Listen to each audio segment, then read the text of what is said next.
Alright lads, how are we? Welcome to Anfield Road TV. If you are watching this on Friday morning, do get your comments in the comment section below. Let us know all your thoughts on today's news stories, or morning, whatever, wherever you are watching around the world. We do pre-match shows, post-match shows, daily news shows as well, and obviously a bit about transfer news as well, speculation, and yeah, hope you've all had a very good week. Apologies, chat. No videos in 2 days. International football, you know the score anyway. Tonight we'll speak about Salah's contract, a little bit about Diaz, where we are up to in regards to that. A couple of new signings as well. The academy is looking absolutely very promising as well, and it's only going to bode well for the future Liverpool side as well, which is absolutely amazing. And yeah, a little bit about Arne Slot. Obviously, hopefully they're going to be winning his first little award at Liverpool, the first of very much many manager of the years as well. But big up there, Nick.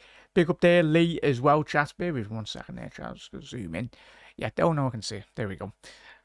2 days without doing a live stream. Don't know how to work it. But big up there, Jay. Hope you're well, mate. Big up to Sideline as well. Reds, let me know how you're keeping in regards to the international football. We know our thoughts in regards to the international football as Liverpool fans, but fair enough if you enjoy it. Conor Bradley won, which is a good positive for him in a 2-0 win for his national side as well.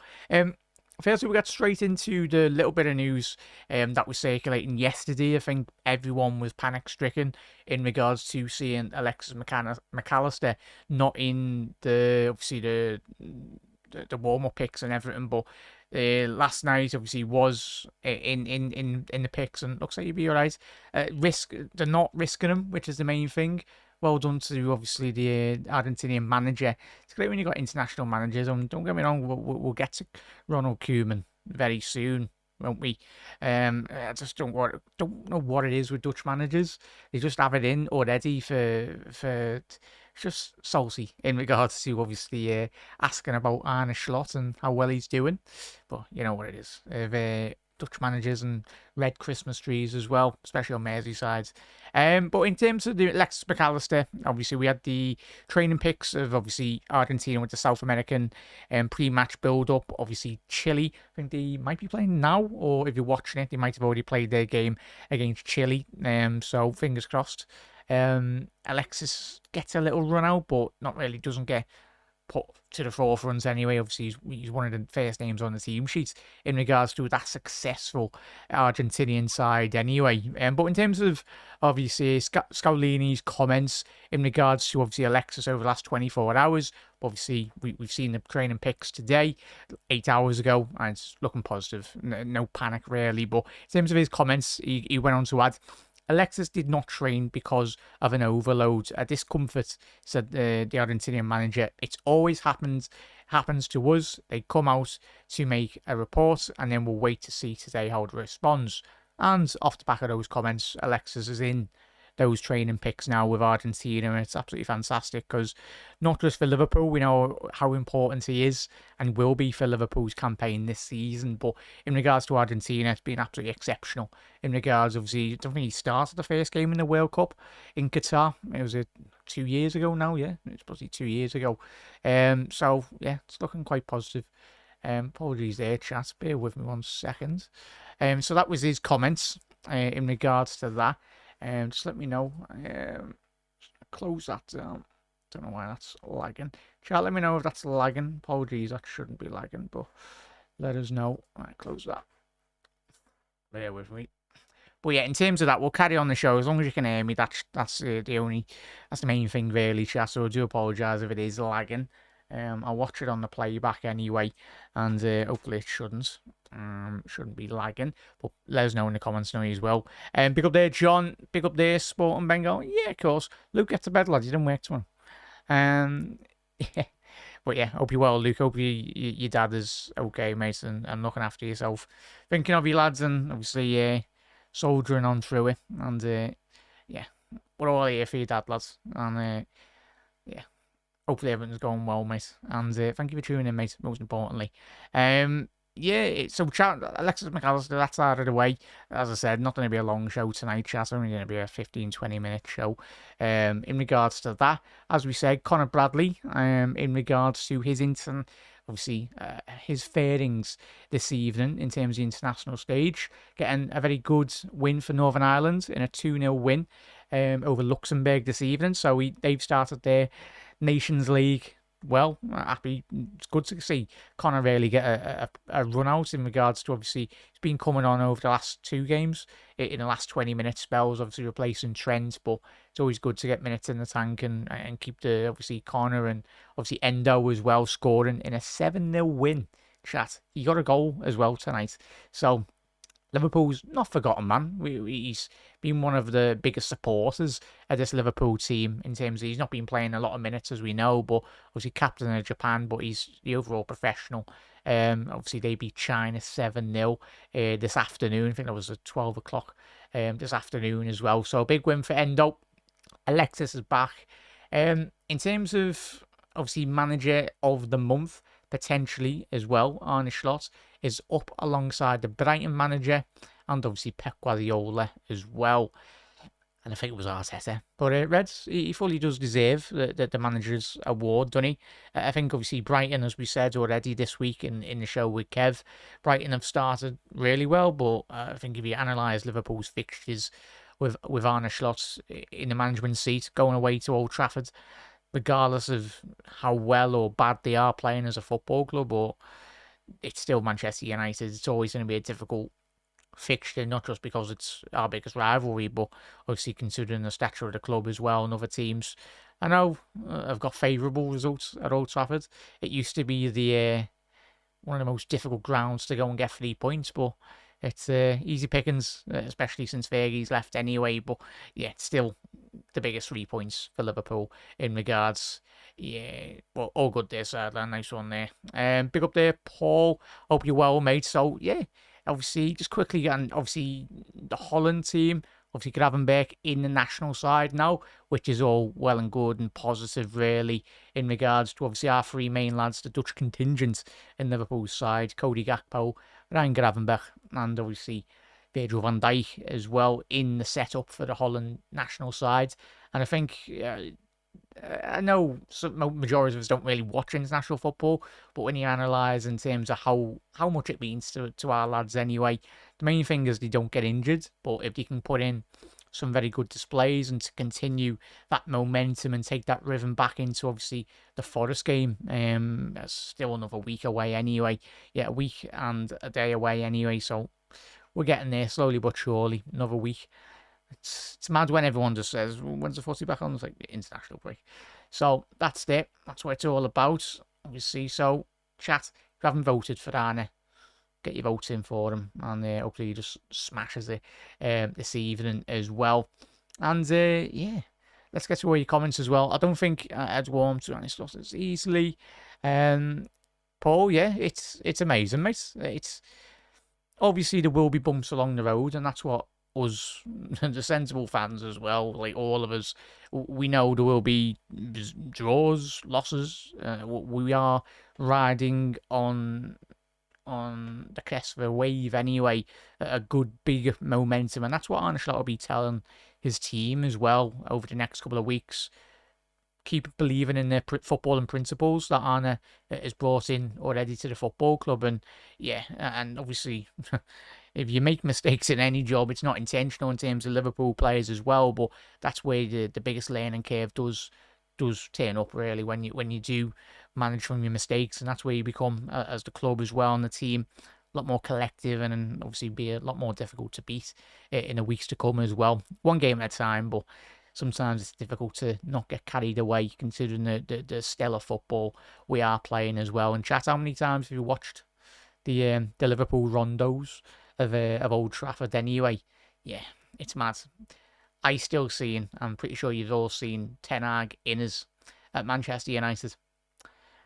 Yeah, I'd give Ten Hag 10-year contract as well. I think we'd all would. But yeah, I just don't know how United fans, and this is coming from me as a supporter watching the Brendan Rodgers years. Obviously, we come close, but that period of time, it used to be obviously Houllier, we come second one season, And obviously Rafa, we had that nearly season with Alonso, Torres and Gerrard. It used to be once every like 5-6 years we'd kind of challenge, but we'd whittle away.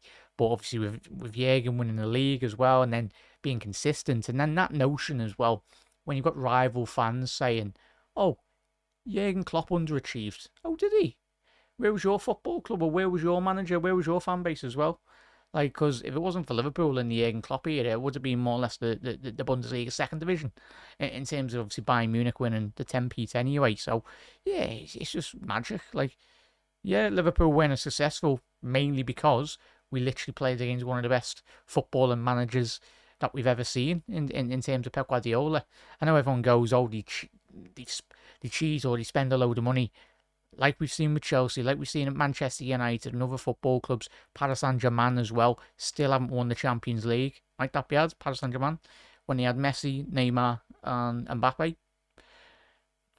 And obviously that great Galactico team, and crazy with Real Madrid in the 2000s as well. Like, you can have the best team on paper, but it's one thing. The most important thing is as a manager bringing in that right ethos, the right developments, and fundamentally the right footballing principles to very much get your team over the line, and regardless, and spending the money, it doesn't matter. It's about the quality first and foremost.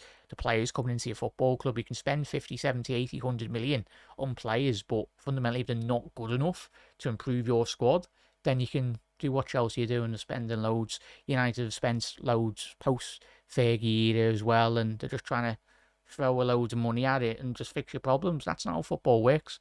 Look at Brentford, the great structure they've got. Brighton, they've had all their technical staff all robbed off them, still functioning as a very well run, and I say very well run, one of the best footballing run football clubs in European football, might that be added as well, considering they've had their sporting directors and everything nicked off them by Chelsea as well. So, and look at Chelsea, but Liverpool are in a very good spot, and that's the main thing, chat, which is absolutely fantastic as well. To get to all your comments as well, Reds, hit that subscribe button down below as well, everyone. As I said, it's only going to be a 20-30 minute episode, chat. We will be live tomorrow. Do drop a like on the video as well if you want to keep up to date. We do short form content as well on the channel. Go and check out obviously the TikTok shorts as well. Facebook, we got 10,000 subscribers on there.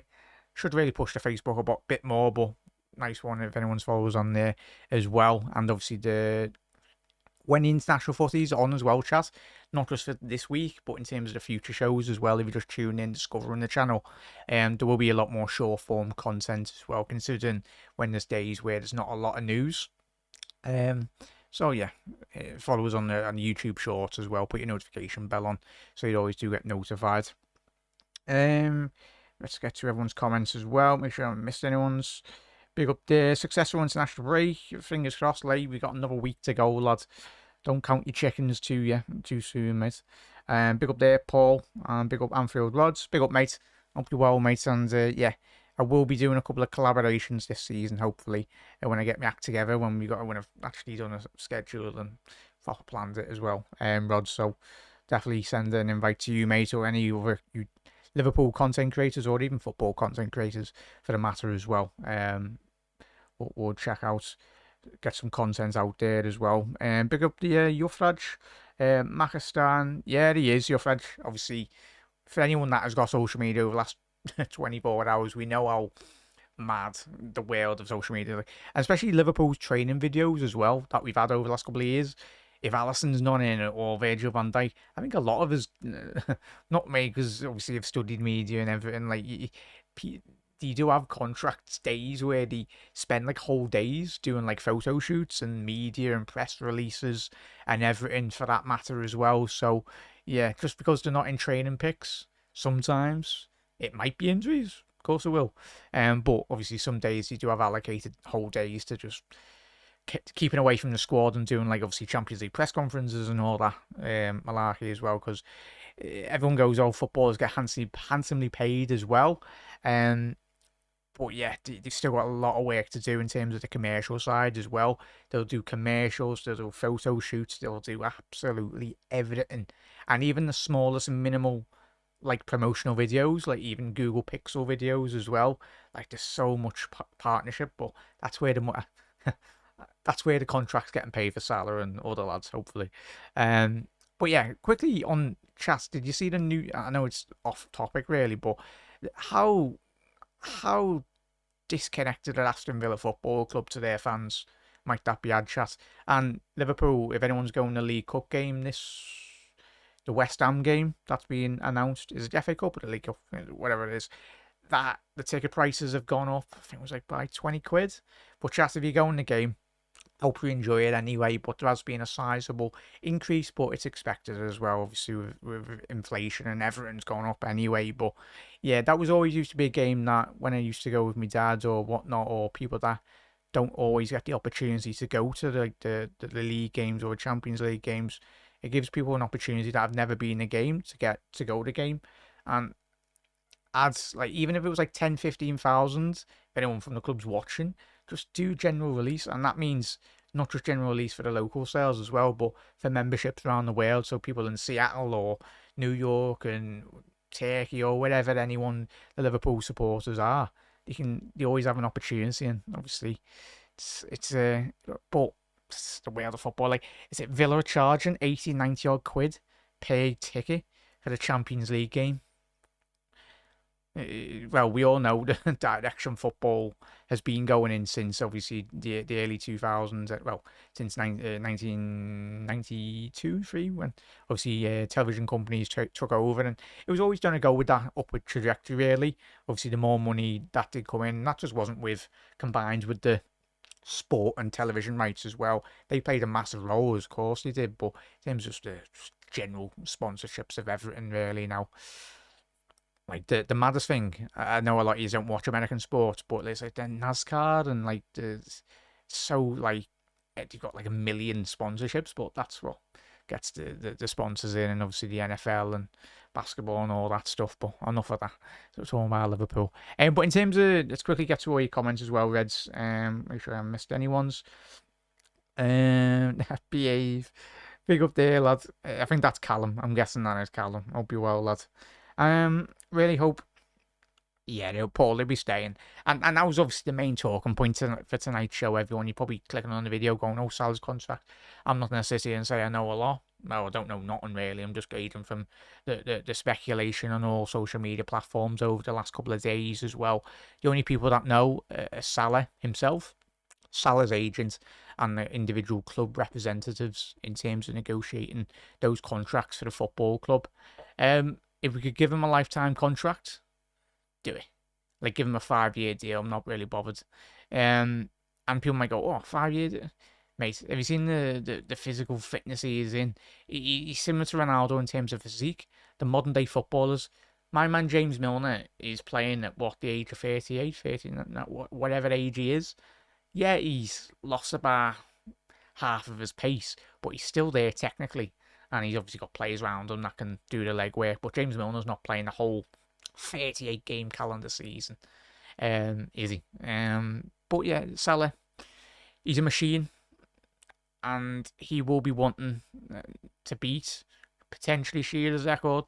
We're speaking about Rushie's record, but I don't think Salah would ever... Well, I'd say that he'd never beat Shearer's record. If there's one person for Liverpool that could potentially do it, is Salah, but he'd have to be injury-free for a very long period of time. But I'm looking at Haaland as well, chat. Did you see that graph today on social media floating about? I think it was from Sky or one of them. Like, Haaland has got 8 hat-tricks now in 69 games. And then it had Aguero at the top of it with 12 or 14 or whatever in 200, 300 odd games. He's going to absolutely obliterate that, isn't he? Erling Haaland. Yeah, and everyone goes on about, oh, it's technical ability. Mate, football's all about scoring the goals, putting the ball in the back of the net and keeping clean sheets. Simple game. But some managers out there just do like to overcomplicate it with the 5-7-9s, formations, big up top bowling. But yeah, that was obviously Salah.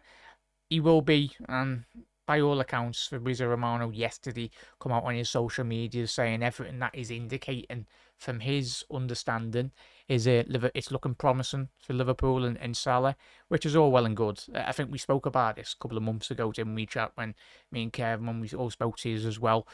It probably won't be a lot. Well, no, it won't be. Won't be any more in terms of fees.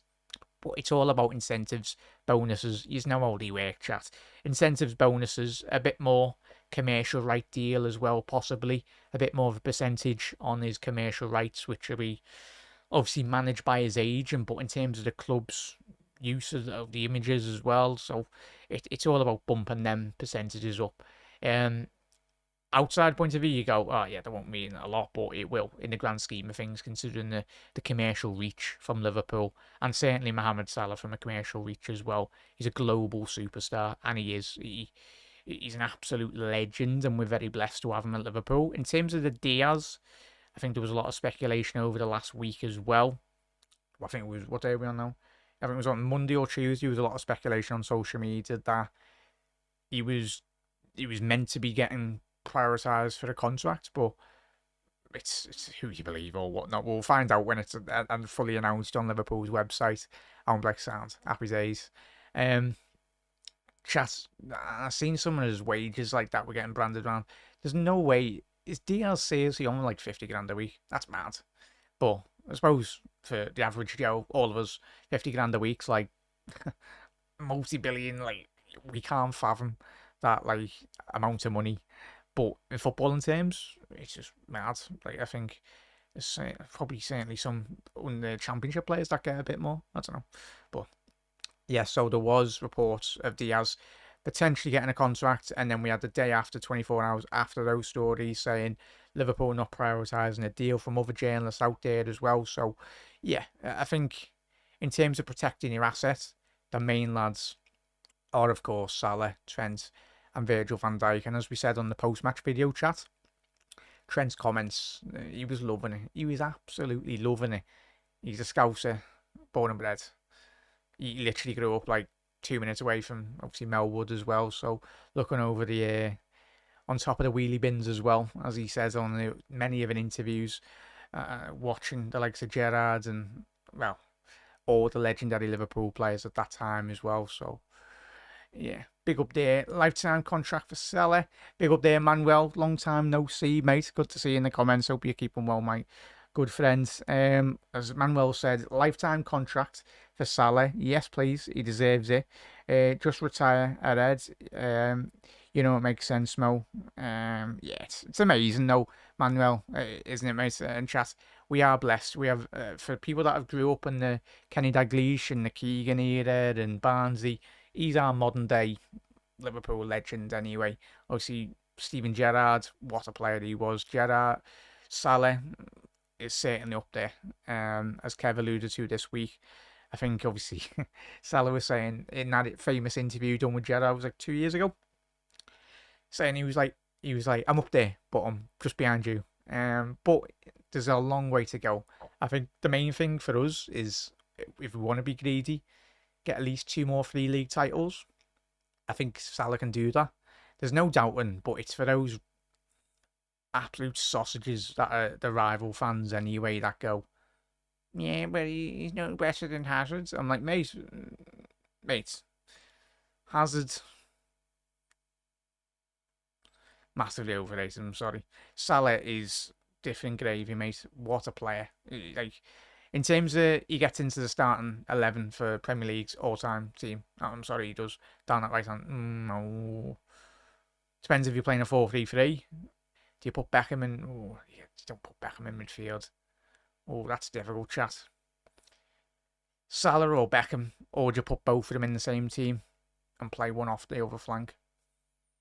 But then you've not got to put Giggs in. Difficult. But Salah's, somehow you get Salah in there, play him as a second striker or whatever, you just get him in the team. I'm sorry. Him, Henry, Ronaldo win the Ballon d'Or when he was at United? Oh, whatever. But, yeah, Salah and Henry, Shearer. Oh. It's mad that Shearer. If you haven't seen the interviews, chat, go and check them out. I think they're on Match of the Days or the BBC's website in terms of their podcasts. I think the classic interview, go and check out the Gaza interview that Shearer done and obviously Lineker done with Gaza, saying exactly why he didn't sign for Manchester United. That was a great watch as an interview, chat. Gaza being typical Gaza, just saying it how it is. no filter, to say the least. Yeah, see the videos of yeah, it's mad. It's absolutely mad. Yeah, what a player Gaza was. What a man. But chat, let's get to your comments as well. And before we do round off, it's been a massive thank you. There's 37 of you in here tonight, chat. I really do appreciate it. If you haven't done so, do drop a like on the video, drop a subscribe as well. It was only going to be a little short one, chat. Obviously, wasn't really scheduled tonight, but we will be live tomorrow. Really do appreciate all the support, everyone. You really do appreciate it as well. You're absolute legends. We're getting there slowly but surely. Forest. It's on the 14th. Still got where are we on? Yes. So another a week and 2 days. That'd be fun. Storm, morning, mate. I think you watch from, is it from India? You watch it from Storm? Big up, mate. It's all the Indian Reds as well, or that part of the world where you are watching. Or was it, no, Mongolia? I think it's Mongolia, Storm, apologies. Everyone's watching from around the world, which is amazing. It's the Liverpool fan base. It's how big and broad as well, so it's absolutely amazing. It's absolutely amazing.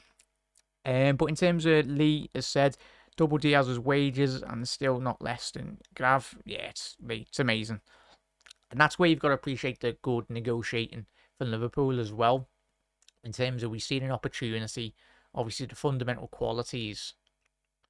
Because if Diaz continues this form, I know it's only a small sample size, we all know that, 3 games into the pre-season, not pre-season, the proper Premier League football anyway, but if he continues that, we've all said, every Liverpool fan from around the world has literally said, Diaz's end product, if he could just add a bit more consistency, whether that be a goal or an assist on a more consistent, like say in 1 and 2 games across the season as well, in terms of his ratio, then I think we'd all be very happy. But the way he's been playing is absolutely exceptional. And long may it continue as well. And then when Núñez gets an opportunity, I know obviously there's a lot of noise with Núñez, but I think he's just buying his time. Obviously it's different football. I'll say different football, but in terms of what is required from Darwin Núñez, I'm not going to write this lad off. And any Liverpool fans that write him off at your pedal. Because I tell you what, we will need every man in this team for Liverpool this season. Whether that be Kelleher, Bradley, Gomez, Ibu, Jota, Núñez, Diaz, they're all going to be needed. Curtis Jones as well. It's a very long season as well. Long season. So I think Núñez buying this time, and when the opportunity does arise, when we need him the most, I'm fully confident he'll step up to the mantle like he did last season as well. It wasn't just Núñez, but obviously as a team collective, didn't end the way we wanted it. But sadly, that's football as well. Not everyone can win the big prizes. We're very fortunate as a football club that our club takes us to finals, takes us to Champions League semi-finals, the lot, really. Yeah. Some fans have never been outside the Championship. Some teams might be going into the Championship after this season. No names. Yeah, big up there, Storm. Yeah, Mongolia, working Thailand. Big up there, Storm. As I said, Reds, massive thank you to wherever you are watching around the world. And if anyone's watching on the repeat, let us know where you are watching the Reds. I know it's a dedication from every single one of you. Like, some of you get up at like 5, 12 mad times, but then you crack on, go to work as well. It's what Liverpool means to everyone. Everyone goes, it's only football. It's like football, like this football club, and just like whatever football club you do support out there as well. It's more than just football. It's like it means a lot. Like, you meet mates, you meet your family as well, and obviously growing up with your family members that are no longer here as well, and it's how much it means to all yous as well. So a big affiliation to the football club as well. But chat, big up there, Phil. Happy days, lads. 2 things, Lee. 2 things. Diaz wants to be a red. Replacing him will cost 3 times the wages as well. 100% there, Lee. Good morning. I think just making sure I haven't missed anyone's comments. Paul's comments. I don't think United have a clue that 30 years in football terms fly by. They're not off winning leagues. Miles off winning leagues. Yeah, Paul. And we're speaking as Liverpool fans as well. We're not naive to the fact. like we know the levels that Klopp instilled within this football club when he come in through the front door. Everyone goes, "Oh, he only won one league title," but he done more than that. He put his back on our pitch in terms of competing for a level. Like City, like not City, they're not disappearing. But in terms of United, Chelsea, Arsenal as well, and I say Arsenal because Arsenal, it's alright doing it for 2 seasons, but Liverpool have been doing it consistently for like 5, 6 seasons under Jurgen Klopp as well. Obviously, but there was a gradual progress, and every season, that's the one thing that United fans, the sensible United fans out there that are watching the season upon season upon season with Eric Ten Hag, there's no progression with Ten Hag. There wasn't without Ole to a certain extent, but then the wheels quite literally fell off. Ollie's at the wheel, Ten Hag's at the wheel as well. How good does it feel? But like, yeah, they're going nowhere. They are honestly going nowhere. They might as well just buy Ajax Football Club for the matter, and then ship all their under-21 players to Eric Ten Hag's Manchester United starting 11 as well. But yeah, not too bad that, Manuel, is it, mate? It's quickly, in terms of, I'm not sure I missed anything, in Chiesa was training with the under-21s as well, chat. Liverpool's academy or under-21s, obviously we signed a couple of young players as well. The lad from Chelsea, we spoke about that a couple of weeks ago. That was more or less, we got the official confirmation over the last 48 hours of that deal, but we spoke about it. Go and rewatch the episodes on that, but very big talents. I don't watch a lot of under-21 football, but by all accounts from everyone at Chelsea Football Club, he was the one player that they wanted to keep hold of, and they're absolutely furious, Chelsea, that they've lost him to Liverpool. And listen to the reports and very well-respected journalists in and around Liverpool. They are saying, and the club are making noise, that they do see him as a potential first teamer. Not obviously straight into the starting 11, but in terms of being in that group of players alongside Conor Bradley's, the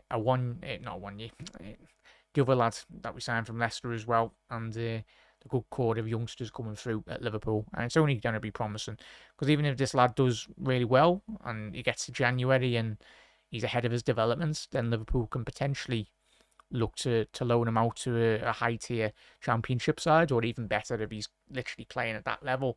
But even better if he can break into that Liverpool starting 11.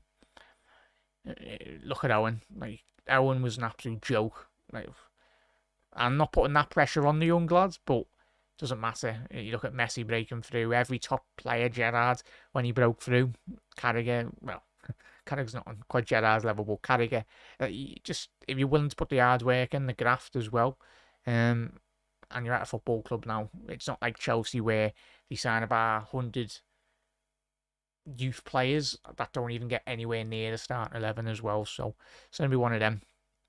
But Zayn, pick up there, Zayn, mate, over very well. Arne Slot is similar to like Rafa because he had to inherit Gerrard.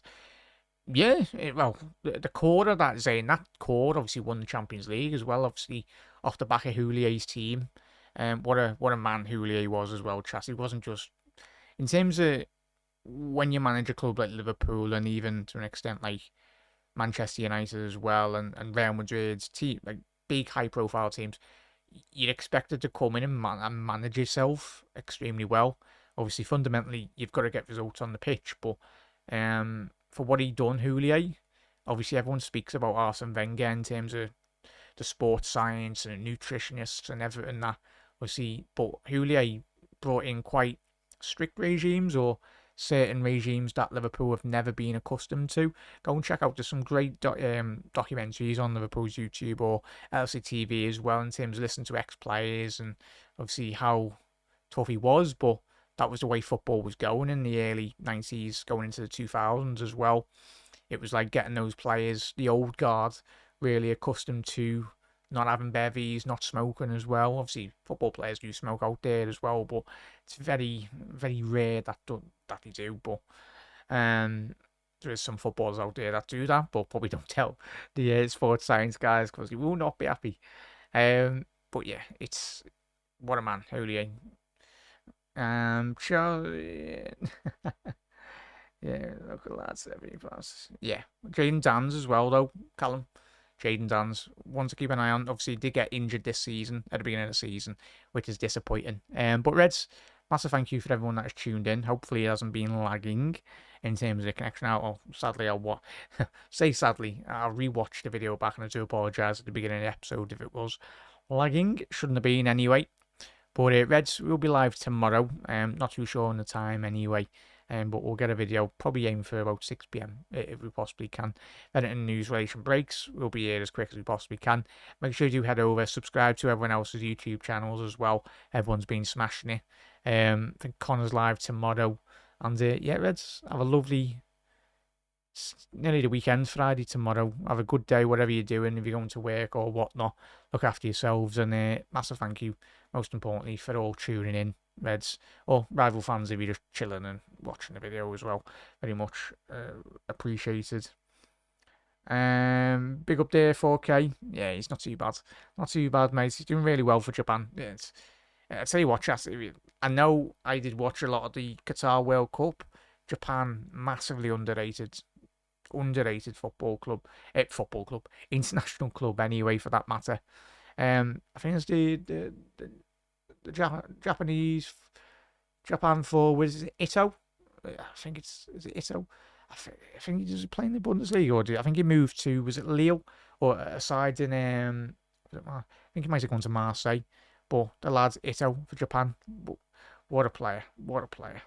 You've got so many underrated players, but that's what happens when, like, the exposure to Japan players going around, even you look at obviously Kubo, obviously getting signed by Real Madrid, and obviously going to who's he come to?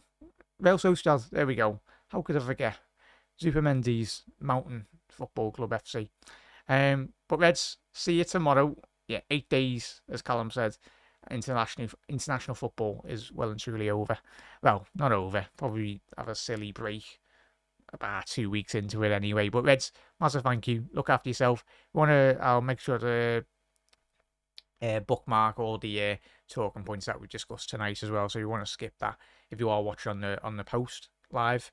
Do get your comments in and all the stories. Salah's, give him a lifetime contract. Looking really positive in terms of that.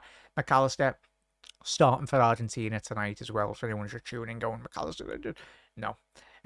Those concerns have been dismissed off the back of him in the starting 11 tonight. But Reds, see you later. See you tomorrow. Go and smash tomorrow. Ta-ra.